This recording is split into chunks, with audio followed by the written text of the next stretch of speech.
This is Nick. This is Jack. It's Wednesday, Ceviche Wednesday, October 23rd. And today's pod is the best one yet. This is a TBOY. The top 3 pop business news stories you need to know today. How sore are you on a scale of 1 to podcast, Jack? How sore are you right now? What are you feeling right there? Yetis. A couple of Yetis at our Seattle show came to the bar after and signed me up for CrossFit. Jack's 3 classes deep and he's kind of in the back of the class, but you're doing great. I think you're doing fantastic so far, Jack. I'm learning the CrossFit gospel because those 2 Yetis were CrossFit instructors. I had no choice but to show up to this thing. He's not a member of the cult yet, but he's working his way up. But Jack, 3 stories for today's pod. What do we got on the TBOY? For our first story, Goldman Sachs just predicted the era of booming stocks is over. It's a Dow Jones downer. So to predict the next decade, Nick and I opened the history books. Yes, we did. Second story, what do we got, Jack? For our second story, sunscreen sold in a whipped cream can. Tampons sold in an ice cream pint? The new packaging trend is chaos. Chaos packaging. It's trending because consumers decide in 3 seconds. For our third and final story, the world's biggest supply of lithium was just discovered, and it's sitting under Arkansas. Besties, if you thought the gold rush was big, wait until you hear about the Lith Rush. But Yetis, before we hit that wonderful mix of stories, Jack, fantastic mix. Love the mix today. Nick and I have a warning to everyone traveling right now. Yetis and besties, there is a time limit on how long you can hug. Get this. An airport in New Zealand just put a 3-minute time limit on hugs. Jack, they put a curfew on cuddles. They put an end time on embraces. And that end time is after 3 minutes of embrace. There is a new sign at the New Zealand airport. Maximum hug time, 3 minutes. The sign continues. For fonder farewells, please use the car park. It sounds cold. It sounds Grinch-like. I'm emotionally unavailable right now. Have the Kiwis not heard Hugh Grant's speech from Love Actually? It takes place in an airport. And Love Actually is everywhere, Jack. Apparently, New Zealand loves the Irish exit. Well, this new rule, it is actually backed up by some pretty profound science. It's true, Nick. According to studies, a 3-minute hug is more than sufficient because oxytocin levels actually peak after just 20 seconds of embrace. So the most you actually physically need for a satisfying hug? It's just 20 seconds. The hug's climax is at 20 seconds. What this airport is basically saying is, if you need more than 3 minutes, get a room. And there's room in the car park. Terminal is for moving. It's not for emoting, Jack. But Nick, if you think about it, shorter hug times allow more people to hug. Yeah, so net. This is actually pro-emotion, isn't it, Jack? That's some correct kissing calculus right there. Yes, it is. We did the math, besties. So Yetis, this airport in New Zealand, it just put a cap on hugging. But that cap will actually increase the number of airport hugs. It's a beautiful thing. The New Zealand negs it. Jack, let's hit our 3 stories. 15 years before this song, 2 boys from the Northeast met in the dorm. They had an idea that caused a cultural storm. It's the best one yet, but the best is the norm. Jack, Nick, that's it. I don't even think they need to practice. 50%, that's a fat tip. TBOY City on your list. If you know, you know, cause we ready to go. We can't wait no more, so just start the show. Start the show. For our first story, Goldman Sachs just made its biggest stock market prediction yet, and it was a Dow Jones downer. Goldman Sachs says that stocks will be flat for the next decade. So Nick and I opened up the history books. Now, Yetis, we know you, you know us. We gotten to know each other really well. And Jack and I, we don't tell you what to invest in. We don't play that game. No, we don't play that game because everyone, you got different goals, you got different needs, you got different money, you got a different risk tolerance. But Nick and I do share our own personal investment decisions. And our best performing asset, it's not tech companies, it's not real estate, it's not an NVIDIA call option either. It's definitely not those Peloton shares, Jack. It is SPY. SPY. Yetis, that is the ETF that tracks the S&P 500 stock market index, Jack. It's basically a financial smoothie that's made up of the top 500 stocks in the U.S. stock market. And besties, over the last 10 years, the average annual return of the S&P 500 in that ETF, it's up 13% a year. 13% per year over 10 years? means the S&P 500 has nearly tripled in the last decade. Not too shabby. But here's the news, besties. Goldman Sachs, a top bank on Wall Street, said, pause the pod, that era of gains is over. Get this, Yetis. Goldman Sachs says that over the next decade, the stock market won't grow 13% a year. It'll grow just 3% a year. Goldman Sachs thinks that the stock market's gains will be 75% smaller the next decade compared to the last decade. To quote our buddy Derek Zoolander, what is this? A stock market for ants, Jack? So what we're saying is Goldman Sachs tossed a cold, wet, bitter blanket on the stock market's mojo. Jack and I got curious, so we jumped in TBOY style. Why is Goldman being such a Dow Jones downer right now, man? In their report, Goldman cited a few macro issues. You got the potential Trump trade war, you got high interest rates, you got too much national debt. Too much debt across the whole world, actually.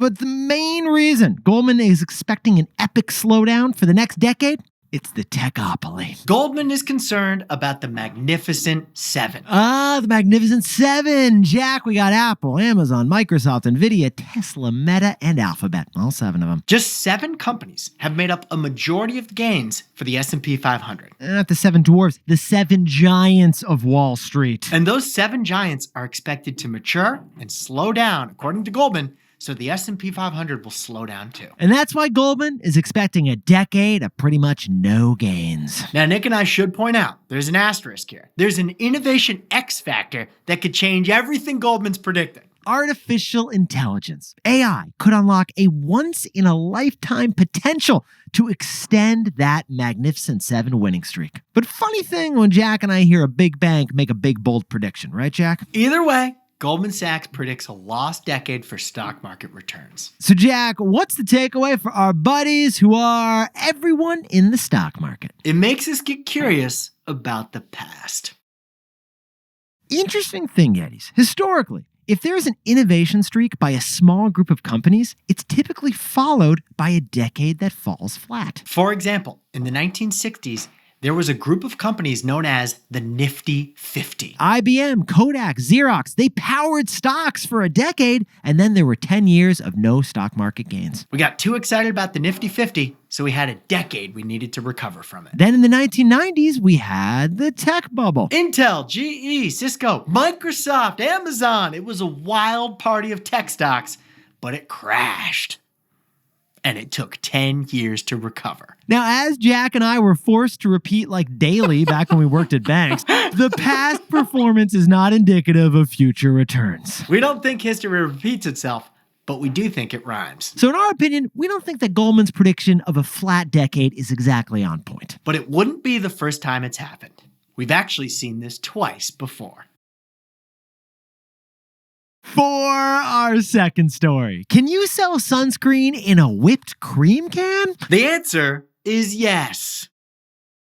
Besties, the new trend in startups is chaos packaging. And it reveals the secret to selling anything. Now, Yetis, we were hanging out with you 6 months ago, and we did a fascinating story on a company called Graza. At the time, it was the best one yet. It was the best one yet. Because Graza was the fastest selling olive oil in history. It's selling $50 million of product this year. It was selling so much olive oil, Caesar was jealous. So Jack and I got curious, what was Graza's secret? It wasn't the olive oil, it was the packaging. Yeah, Graza's olive oil was inspired by a shampoo bottle. It came in a squeezable plastic bottle, not like glass like every other olive oil. And refills, they come in a beer can. You can pop open olive oil like a Modelo. What Jack and I are saying is this ain't your average extra virgin olive oil. This ain't your average EVOO. But here's the news, Yetis. Graza is not the only brand launching in crazy containers these days. Exhibit A, Happy Coffee, sells instant coffee in a pharmacy pill pack. Exhibit B, Engine Gin sells gin alcohol in a motor oil tin can. Exhibit 4, Vacation Skincare. They sell sunscreen in a whipped cream spray canister. And they're getting 5 million views a week. On what, their TikTok? On everything, Jack. Yetis, add it all up, and this is all a new trend the Wall Street Journal calls chaos packaging. Chaos packaging. Nick and I were fascinated because this is actually a powerful financial trick shot. Yeah, chaos packaging is a financial trick shot, because it's an alternative to ads. The best example we found is a company called Flow Tampons. Flow Tampons. Flow Tampons happens to sell tampons, but in an ice cream pint. Their product looks like a 16-ounce Ben & Jerry's pint, but inside is actually 16 tampons. We jumped in TBOY style. The co-founder of Flow Tampons had the best quote, the best insight we've heard about this whole concept. She said, look, we're a startup. We can't afford a billboard. So this pint of tampons, that is our billboard. Exactly. Packages of Tampax, Playtex, Always, they all look the same on the shelf. An ice cream carton container within the tampon section, it sticks out on the shelf just like a billboard. We've said the war's in the stores, and that is how you win the wars in the stores, with a pint of ice cream of tampons. For a fraction of the price, Flow basically got the same impact as a billboard would have given them. They stood out from the legacy competition just like a billboard would do. And crazy packaging, it's the perfect opportunity for a startup. Because established brands, they're not gonna mix things up with some crazy chaos packaging, are they, Jack? It wouldn't make sense for Procter & Gamble to do something like this. They don't want to confuse their long-term customers who have been buying for decades. P&G's lawyers aren't signing off on an ice cream tub of Tampax anytime soon. But a scrappy startup? They'll put a tampon in a pint. Even if you accidentally means you stick it in the freezer when you get home. Yeah, it is called chaos packaging. We hope nobody accidentally chugs their sunblock whipped cream style thinking it's dairy. Honey, I don't think this is cookie dough. So Jack, what's the takeaway for our buddies doing chaos packaging? You have 3 seconds. 3 seconds to convince a consumer to buy.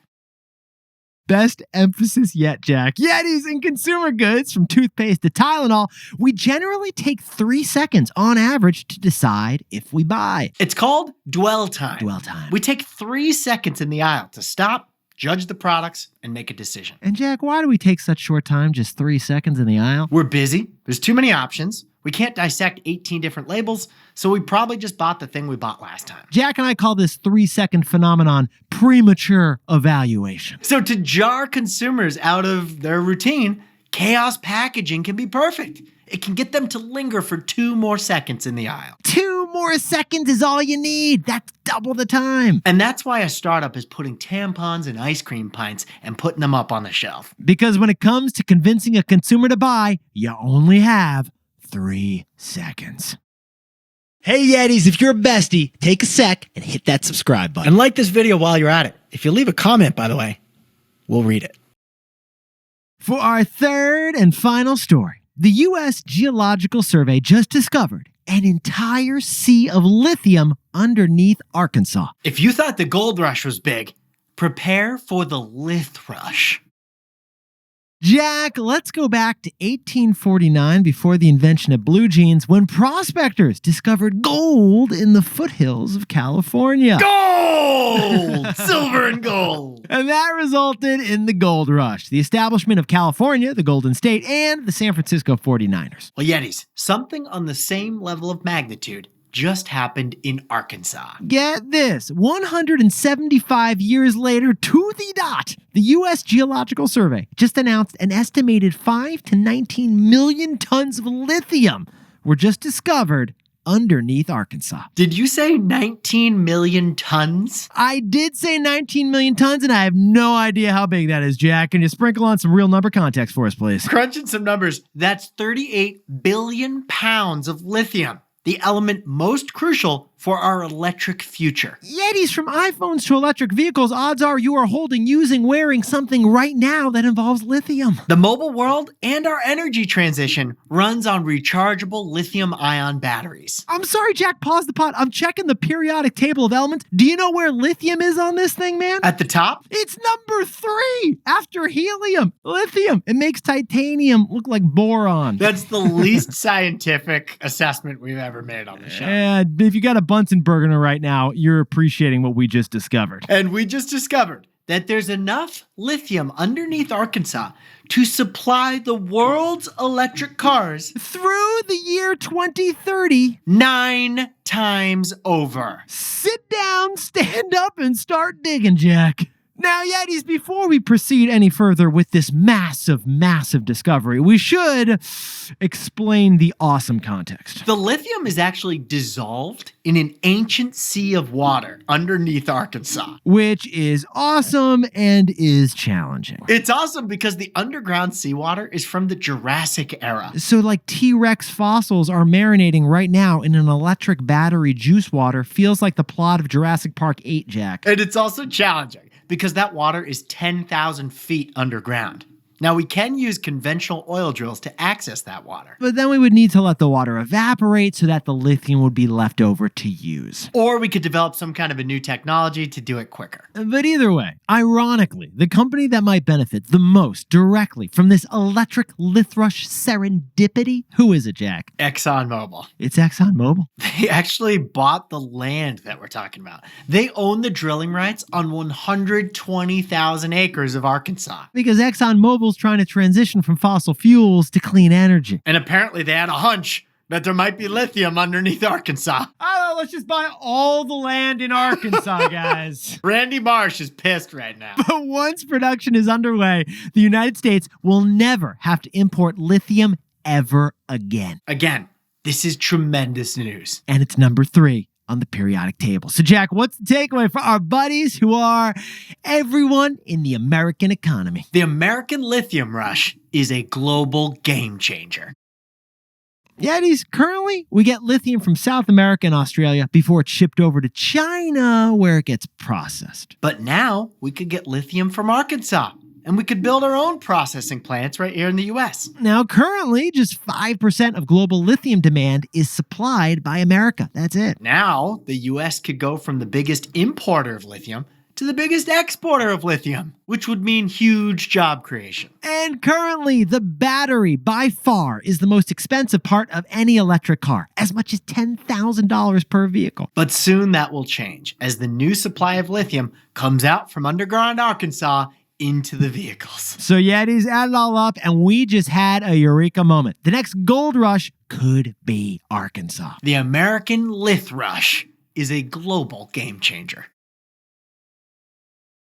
Jack, could you whip up the takeaways for us for Ceviche Wednesday? Goldman Sachs thinks a decade-long stock market slowdown is coming, from 13% gains per year to just 3% gains per year. Stock market for ants? We've seen lost decades before, and it all started with the Nifty 50. For our second story, sunscreen served in a whipped cream bottle, consumer goods products are standing out with chaos packaging. Because you only have 3 seconds to get a consumer's attention. And our third and final story, there is a sea of lithium underneath Arkansas, and it's enough to supply the entire world's electric cars. The American Lith Rush, it's a global game changer. But Yetis, this pod's not over yet. Here's what else you need to know today. First, McDonald's stock is plummeting on news of an E. coli outbreak at their locations. The CDC has found 49 people in 10 states suffering from the effects of E. coli. And most of these people report having recently eaten a McDonald's Quarter Pounder. McDonald's stock is down 10% as of this recording in after-hours trading. $20 billion in value gone. And second, former Abercrombie CEO Mike Jeffries was just arrested in a sex trafficking case. If you watched White Hot and thought that the man from that Netflix documentary was creepy, Seemed creepy, Jack. well, law enforcement officials now agree. He is creepy. This involves wannabe Abercrombie models and the abuse by their former CEO, Mike Jeffries. And in the past year, Abercrombie & Fitch was sued for allegedly turning a blind eye to the sexual misconduct of their former CEO. And finally, Peloton announced its biggest partnership yet, Peloton Costco. Peloton's Bike Plus will be available at 300 Costco's from November through February. It'll be available online too for $300 less than retail, because apparently Peloton bikes can still get even cheaper, Jack. I think the key here is that Costco, they get a good deal for their members. Peloton stock surged 10% on the word of the Kirkland Pelotons. Bringing our total loss on our Peloton investment to just 98%. It can get worse, Jack. It can get worse. Now time for the best fact yet. This one sent in by Nico Kale from lovely Liguria, Italy. He jumped in TBOY style on our story about chocolate this Halloween. Because of record high chocolate prices, more candy companies are sneaking in nuts and fillers to try to mess with us. And that's exactly what Nutella did when they started. Nutella, it is the original combination of hazelnut and chocolate that is based on a 200-year-old northern Italian recipe called gianduja. And today, the Nutella company uses so many hazelnuts, actually a quarter of the world's supply of hazelnuts. Yeah, Nutella is basically just a hazelnut importer. Like 1 out of 4 hazelnuts in the world ends up on a Nutella toast. Which you ate at a hostel during that European trip you made during college. Nutella, it's a great spread and a great skin cream. Don't ask us, just trust us. Yetis, you look fantastic for Ceviche Wednesday. And remember, one of the best ways you can help grow the show is drop today's episode in your Slack channel and tell your buddies at work, HYHTBOY. Put it in your group chat. Have you had the best one yet? Mom, if you know, you know. Nick and I will see you tomorrow. Can't wait. And before we go, a shout out to legendary Yetis, Taylor and Ryan, 2 besties who listen to the pod. And Jack, take it from here. We met them at the Seattle show, and they basically coerced me into taking CrossFit. But I'm having a great time after 3 classes. And you're looking fantastic. Exhausted and fantastic. Ian Wan is the newborn baby in Foster City, California. Welcome to the world, Ian. Thanks for being a Yeti. Happy birthday to Colin Curran in Santee, California, celebrating with their fiance and dogs on a desert camping trip. And Ivan Mendoza has got a birthday down in Phoenix, Arizona. His best mate, Smoko, knows that he's the best one yet. Happy birthday to Eric Go in Saratoga, California, who's crushing the 12-3-30 workouts. And congratulations to future doctor Madalena Romana, who's celebrating a birthday over in lovely Moro, Portugal. And to anyone else celebrating something today, make it a TBOY. Celebrate the world. This is Jack. I own stock of Abercrombie & Fitch, and Nick and I both own stock of Peloton and ETFs of the S&P 500.